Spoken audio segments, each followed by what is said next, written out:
इस वक़्त Pakistan cricket team के कुछ खिलाड़ी जिनमें नसीम शाह, फ़खर जमान, हसन नवाज़ और कुछ दूसरे प्लेयर्स हैं जो कि इस वक़्त आईएल टी20 खेल रहे हैं। जबकि कुछ और प्लेयर जैसा कि बाबर आज़म, शहनशाह अफरीदी और शादाब और इसके अलावा रिज़वान है। ये सब प्लेयर्स अभी बिग बैश वो खेल सकते हैं। Obviously they deserve to play that tournament. इसमें कोई प्रॉब्लम नहीं होनी चाहिए। द प्रॉब्लम इज़ कि लोग कहते हैं कि वो डोमेस्टिक क्यों नहीं खेलते? अब ये क्वेश्चन तो है कि वो डोमेस्टिक क्यों नहीं खेलते या काउंटी क्रिकेट क्यों नहीं खेलते या why don't they even play their game in high performance centres? बजाए कि वो लीग्स को क्यों चेज़ करते हैं? ये लीग क्रिकेट उनकी जो मौजूदा जो उनकी सिचुएशन उनको इम्प्रूव करने के बजाय ज़्यादा उनको ख़राब करती है। तो इसकी एक्सप्लेनेशन देना बहुत ज़रूरी है। मेरे ख़्याल से जो रीज़न है ना, वो काफ़ी सिंपल है और वो रीज़न ये है कि प्लेयर्स ने पैसे कमाने होते हैं। They obviously have their families and they need to earn something to for their families and for their own. देखिए, अब ये आपको लगेगा कि मैं मतलब बहुत ही एक्ज़ैजरेटेड बात कर रहा हूँ और क्योंकि शायद प्लेयर्स को उस तरह के पैसे नहीं मिलते, कहाँ नहीं मिलते, प्लेयर्स को तो बहुत अच्छी सैलरी मिलती है। Of course they get the salary which is not quite उस लेवल की कि जो पाकिस्तान के बाकी लोगों को मिलती है। So they are obviously this illusion is somehow relevant. लेकिन देखिए, अगर आप बाकी बोर्ड से पाकिस्तान खिलाड़ियों के टीम्स को पाकिस्तानी खिलाड़ियों को और पाकिस्तानी टीम को कंपेयर करेंगे, जिस तरह से इनको रेवेन्यू मिलते हैं और उनको जिस तरह से मिलते हैं, तो आप देखोगे कि पाकिस्तान जो है ना वो शायद पता नहीं कौन सी लिस्ट में आएगा। I am pretty sure about that and fourth richest board in the world है।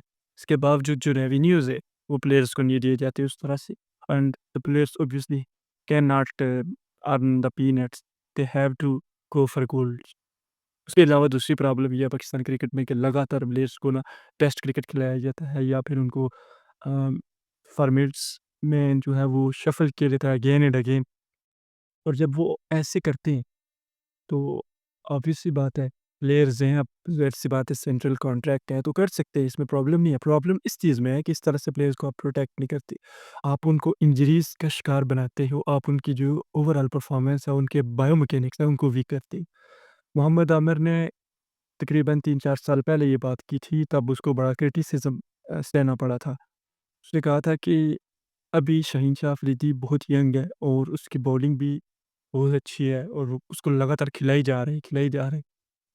एक टाइम आएगा कि उसकी जो पीक है ना, जो उसकी जवानी है, वो थोड़ी-सी ख़त्म होना शुरू हो जाएगी और जो उसका वो रिदम है, वो टूटना शुरू हो जाएगा। तब आप देखोगे कि मेरी बात क्यों दुरुस्त है। तो यहाँ पे अगर आप शाहीन को देखें, वो खेलता ही जा रहा है, खेलता जा रहा है। तो एक टाइम आएगा, अभी वो यंग है, 23-24 साल का है, लेकिन जब वो 26 क्रॉस करेगा ना, जब वो तीनों फॉर्मेट खेला होगा, उस टाइम आप मेरे से पूछना कि हाँ, आप जो बात कर रहे थे वो ठीक कर रहे हैं। आमिर ने ये भी कहा था कि स्टार्क और कमिंस की एग्ज़ाम्पल है आपके पास कि स्टार्क ना जब भी एक सीरीज़ अगर खेलता है तो वो दूसरी में उसको रेस्ट देते हैं। इसी तरह से कुमिन्स को भी ऐसे वो करते हैं हैज़लवुड को। तो इसी तरह से वो अपने प्लेयर्स को मैनेज करते हैं और one of the best example है उनके प्लेयर्स कि वो किस तरह से तमाम फॉर्मेट भी खेलते हैं और तमाम फॉर्मेट में वो अच्छा भी करते हैं। अब अगर आप देखें पैट कमिंस को या मिचेल स्टार्क को, हैज़लवुड को देखें, वो सीरीज़ में कभी तीनों फॉर्मेट के पूरे मैच नहीं खेलेंगे। वो अगर टेस्ट खेलते हैं तो शायद पहले 2 वनडे नहीं खेलेंगे। अगर वो वनडे पूरी सीरीज़ खेलते हैं तो शायद वो टी20 सीरीज़ ड्रॉप कर देंगे। वो इस तरह अपने प्लेयर्स को मैनेज करते हैं। दिस इज़ द रीज़न कि Australia is such a great team और जिस तरह से वो अपने प्लेयर्स और अपने रिसोर्सेज़ को मैनेज करते हैं। हमारे यहाँ बस एक चीज़ प्लेयर ने अच्छा कर दिया टेस्ट में उसको टी20 खिला देंगे ओ भाई।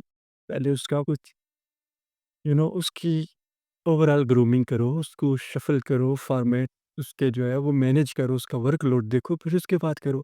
अभी जैसे मैं बॉलर्स तो फिर भी हर बॉलर्स में उनका तो कह नहीं सकता बैटर्स की देख लें आप सलमान अली हर फ़ॉर्मेट खिलाया जा रहा है और ठीक है, no problem in that but he is being continuously playing. So अब टी20 में उनको कैप्टन बना दिया गया when he was absolutely phenomenal in tests and one day. So this is the problem with Pakistan cricket के यहाँ पे कुछ अप्रोच और पॉलिसी नहीं होगी। यहाँ प्लेयर्स को आप कंटिन्यूअसली शफ़ल करोगे इस तरह से कि जैसे वो हैं, तो फिर आप मैनेज कैसे करोगे? और दूसरी चीज़ obviously I is about earning. किसी भी शूट आप देख लो जो प्लेयर टेस्ट खेलते हैं उनको कितना रेवेन्यू मिलता है, साउथ स्केल को कितने पैसे मिलते हैं। अब बरार जो कि आपका मेन स्पिनर उसको कितने पैसे मिलते। So this is the reason I feel कि Pakistan should do better in terms of providing the players. They need to trust on their players कि उनके प्लेयर्स जो हैं वो basically deserve that money which they get obviously from the ICC.